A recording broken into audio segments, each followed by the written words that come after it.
Hello, internet friends, and welcome back to the Digital Deep Dive show with me, Reed Daly. This is episode number 17 of the show. And if you are new around here, this is the show that features all things tech, the incredible people building it, using it, and the impact it has on society at large. This week, we are jumping into, of course, a ton of things and news around the globe on some updates with Google and some of their AI offerings.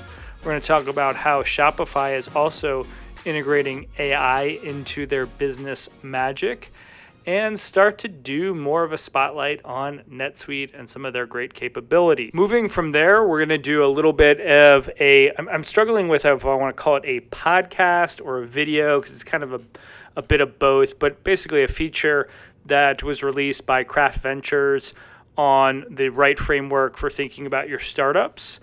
Then doing a deep dive on one of our favorite on the rise new manufacturer / field service tech companies, TeamSense, and why you need to know about them. And of course, talk about where we can connect in real life and online. But before we jump into the show, I want to remind you that all ideas, thoughts are my own.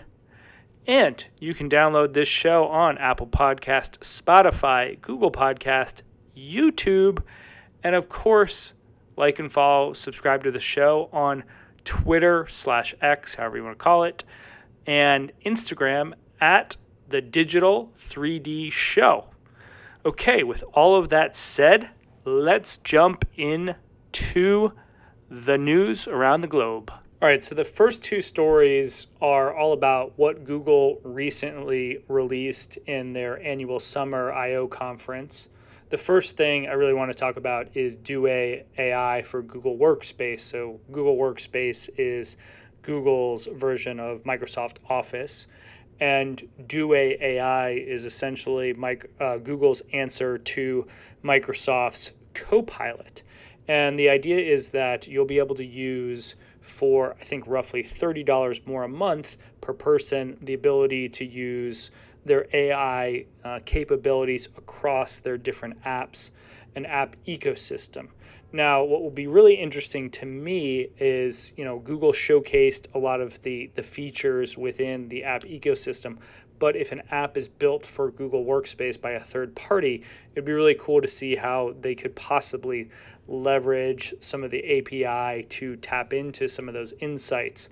The biggest thing that I thought was how you can basically start to craft emails, write, sort of documents, look at Google Sheets, and have the AI engine give you insights into the data, helping you craft or respond to emails in a much faster manner.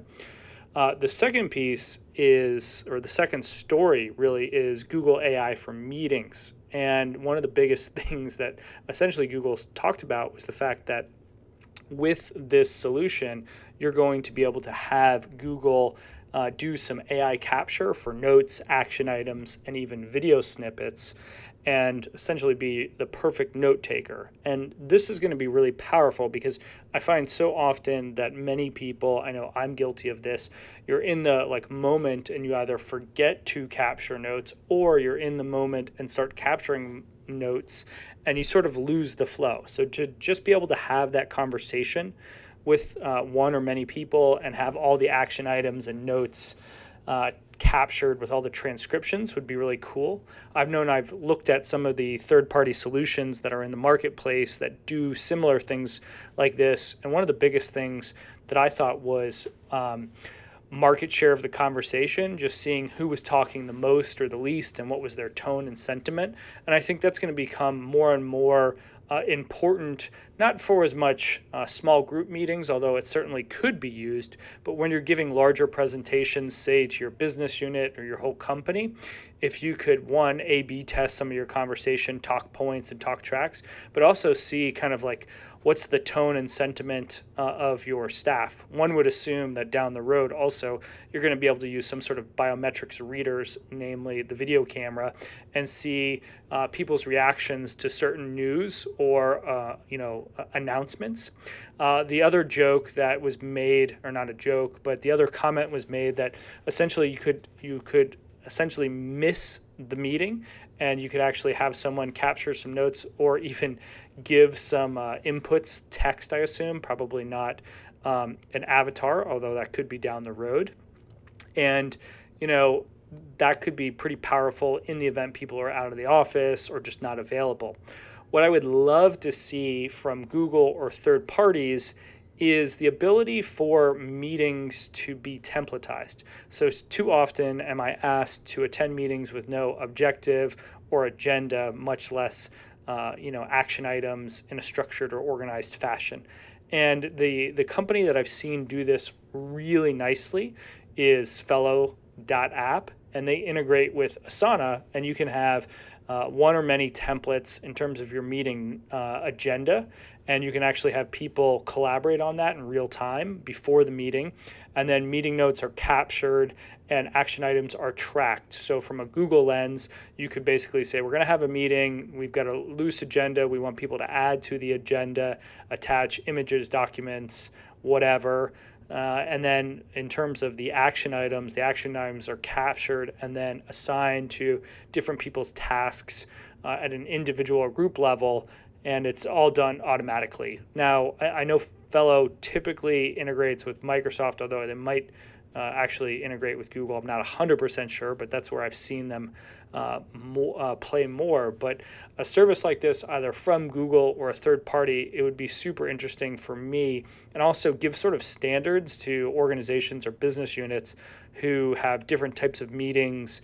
It could be a one-on-one meeting, it could be a small group meeting, it could be a board meeting, and just the sort of structure and syncopation that just gives people a level of consistency that I think enhances a meeting and meeting-to-meeting sort of flow. So the third sort of piece of the trifecta or tripod on Google's AI update was some of the, basically press and knowledge center on Bard. So for those less familiar, Bard is Google's answer, or version, I should say, rather, instead of answer, to Microsoft's ChatGPT.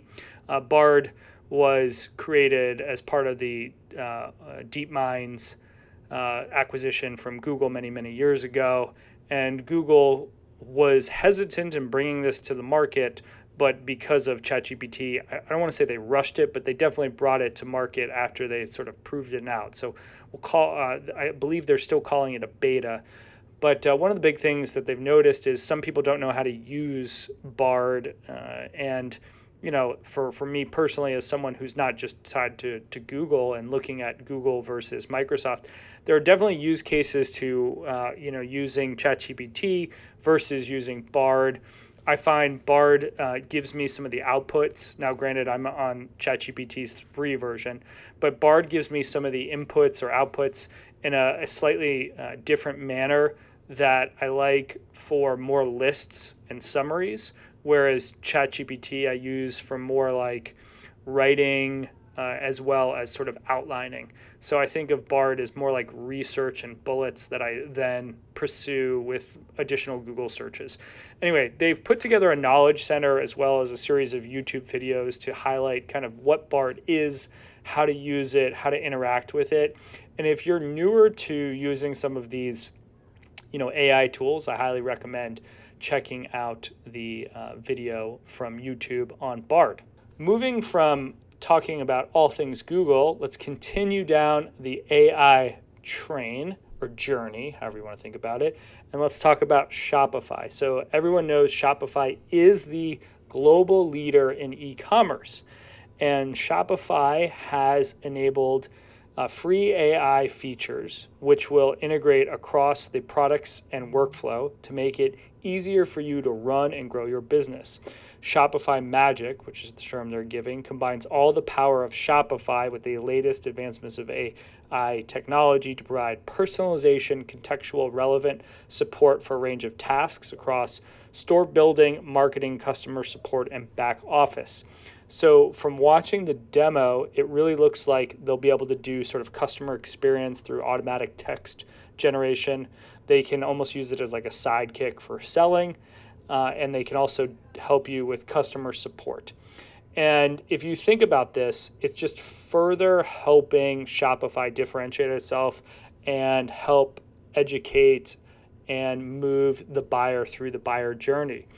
Now, when I think about this, I want to highlight the fact that if you had this sort of tied to a big iPaaS provider, basically an integration layer, and you could integrate this with, say, like CRM or marketing automation, so outside of the Shopify world, you could have a really powerful campaign that if certain people did abandoned carts, if certain people said certain keywords, you could actually give tailored email outreach. And if you sort of combine that with some of the cookies that still exist or don't exist, however you want to think about it, you can actually give some really tailored customer interactions. And you can also start to look at, for different buyers or buyer personas, what are some of the pages you present to them in terms of, next time they come to the website, what does it look, does it feel? So one could assume down the road, you could actually have your Shopify site look different based on the sort of buyer persona, buyer type,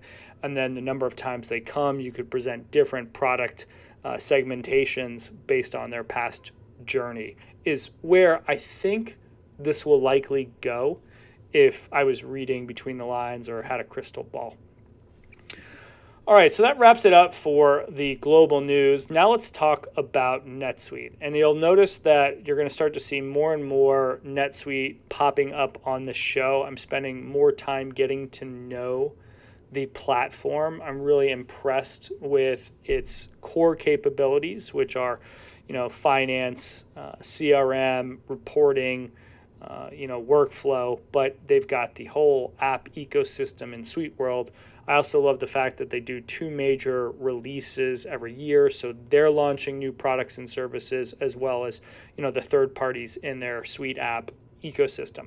So the one that I wanted to highlight this week is on NetSuite's data warehouse. And if you go to the newsletter, which is the Digital Deep Dive Show, if you search for that in LinkedIn, if you're just listening to the audio here, you're going to be able to find the YouTube video that NetSuite put out about their data warehouse. And so for those less familiar, essentially NetSuite's Analytic Warehouse is a cloud-based data storage and analytical solution that consolidates data from NetSuite and other business applications using Oracle Analytics Cloud and powered by the Oracle Autonomous Data Warehouse. NetSuite Analytics Warehouse delivers powerful data analysis that drives actionable insights. So what does that all mean? Because that was a lot of buzzwords. So it sounds like NetSuite is harnessing the best of a couple of their different worlds. You've got NetSuite, which is an apparatus for capturing, inputting data information. You have the Oracle Cloud, and now you have sort of the NetSuite data warehouse. And then you wrap all of that into their AI engine, presenting insights and recommendations based on the data that you're seeing. So you could ask it sort of questions and also sort of tease out if-then scenarios through the data. And, I'm just consistently impressed with what Oracle and NetSuite are bringing to the market. And I think as we see more and more uses of or more and more AI companies come up, I think the general public's going to realize that the data is the secret sauce, and being able to access that data through a data warehouse is pretty critical. And then you can make inferences and then take action against those insights or inferences. And it's a real win-win for users that are willing to take the time to set it up and then also, leverage the data for their value creation program. Once again, if you go to the Digital Deep Dive Show newsletter on LinkedIn, I've got the YouTube videos and the newsletter from NetSuite that you can check out for the demo, as well as who to contact if you want to see it demoed for you and want to go beyond the YouTube video. Okay, so I'm struggling with what to call this. If it's, podcast spotlight, if it's a video spotlight, it's, in this particular case, it's a video, but it's really just like a spotlight of a content spotlight. And this one comes from Craft Ventures. So they are a venture fund. If you follow my like Twitter, Instagram, you'll know I'm a big fan of the All In podcast, and David Sachs is one of the partners at Craft Ventures. And so David Sachs and his team run through a hypothetical example of a cram down run to illustrate the framework startups in today's economy should be thinking about in terms of operating effectively and efficiently and raising the next round.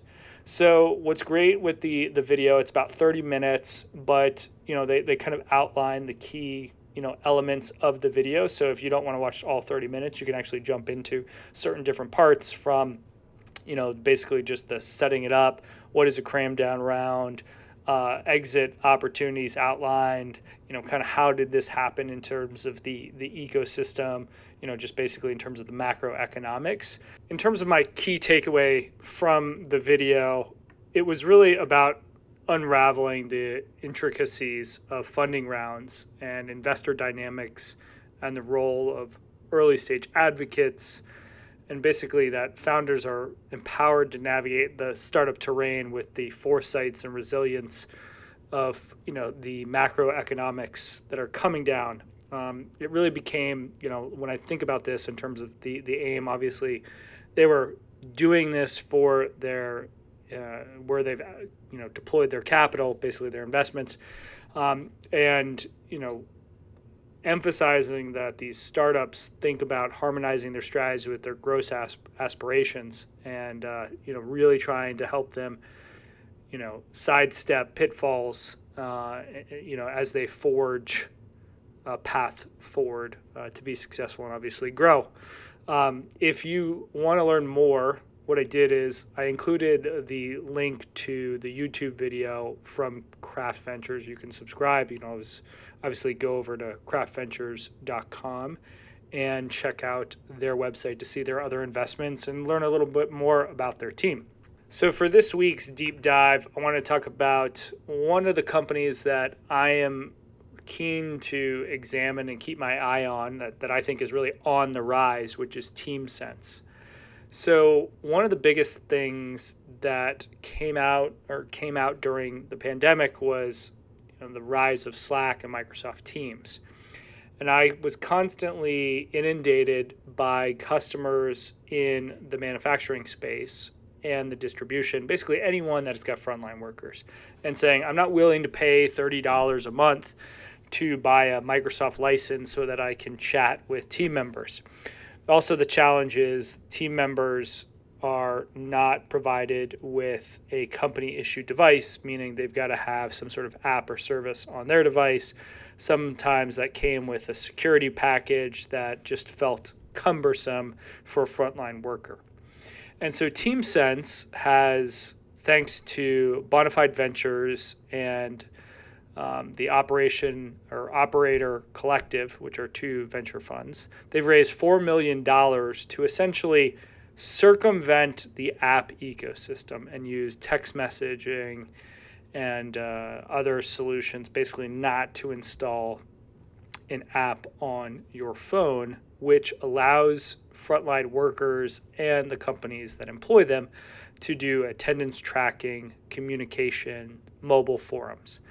And, I think it's a really great vision from their CEO, Shayla Stanford, their CTO, Jeremy Widsack, and COO, Allison Teagarden. And for the three of you, if I happen to pronounce any of your names incorrectly, my sincere apologies. But as someone who has, worked and communicated with frontline workers, these are really what would seem like obvious approaches, but the fact that you have these employees who don't want to download apps, that are not really that interested in having all of that firmware and security on their phone, that this is a no-brainer in terms of, the billions of frontline workers that this could provide a really nice solution, it seems like a no-brainer from a venture standpoint, hence the $4 million that they were able to raise. So just going in terms of the MVP screenshots, or I shouldn't say MVP, but the screenshots on the website, the solution is very straightforward, high fidelity, works and looks exactly what you would expect. It kind of gets you the data you need without all the frills, although it does look good. And I continue to look forward to hearing how this group, continues to evolve the product and attacks, the frontline worker needs, as well as management needs to, track and maintain track and traceability with those folks. All right, so this sort of jumps into, I don't want to call it my favorite part of the show, but the part of the show that gets the most traction, which is where you can catch me in real life and virtually so that we can have a cup of coffee or a Negroni together sometime soon. So tomorrow I will be at ACG Great Lakes Capital Connect in Cincinnati. It's going to be, I think, 1,000 people are jumping in from the M&A professionals. Look for me. I will be at the event at Duke Energy Convention Center. We've got a couple private things going on, some dinners, some coffee sessions, but there's always time to connect over a Negroni or a cup of coffee, or go to a run and kind of just jam on ideas on a run. Moving to the following week, I will be in Boston at AGC Partners, not to be confused with ACG, for the 19th annual Boston Technology Growth Conference. We've got activities and a reception on Wednesday, and we have the event on the 14th, which is a Thursday. We've got a couple extra passes for the reception. So if you are a tech company looking for capital, reach out to me, and I can probably get you a pass for the reception. And obviously I'm going to be in and around the Boston area for a couple days. So if you are in and around the Boston area and we haven't connected ever, or we need to reconnect, hit me up on Twitter, LinkedIn, text message, email, whatever. Going from there, we're going to a virtual event. We've got the next Lewis Manning event. We're going to do driving revenue growth across the organization with the Chief Revenue Officer. We are targeting the 20th. That might get pushed to the week after, just looking at schedules. We're still working out a few things. If you want to know more, email info@lewismanning.com. We can give you all the details there. And the last event is another ACG Capital Connect. Instead of it being in Cincinnati, we're going to be doing it in Chicago. Or shouldn't we be doing it? It will be in Chicago, October 25th and 26th. If you are coming into town for that event, hit me up. We have a beautiful office space that I can make available to you if you need a place to land before or after the conference. If you want to just grab a cup of coffee or a Negroni, let me know, and looking forward to kind of connecting with everyone in the Windy City. It will start to feel a little cold, I think, for that event. Start to feel a little bit like fall, winter, so dress accordingly. And look forward to seeing everyone in the Chicagoland area. That wraps it up for the latest episode of the Digital Deep Dive Show. I hope you enjoyed tuning in and hearing a little bit about what's going on in the global news in tech, some highlights and spotlights of things that I thought were interesting in and around tech. Of course, hats off to the team over at TeamSense and all that they've done and continue to do, especially with their $4 million round. And like I said, looking forward to seeing people, meeting new friends, seeing old friends at all of those events coming up. Don't forget to like, follow, subscribe to the show on Apple Podcast, Google Podcast, Spotify, and now on YouTube. You can like the show on X or Twitter and Instagram at Digital 3D Show. And you can check me out at Reed Daily because of the unique and interesting way I spell my name. You can find me on Twitter X. You can also find me on LinkedIn. And thanks for tuning in. We'll catch you on the next episode.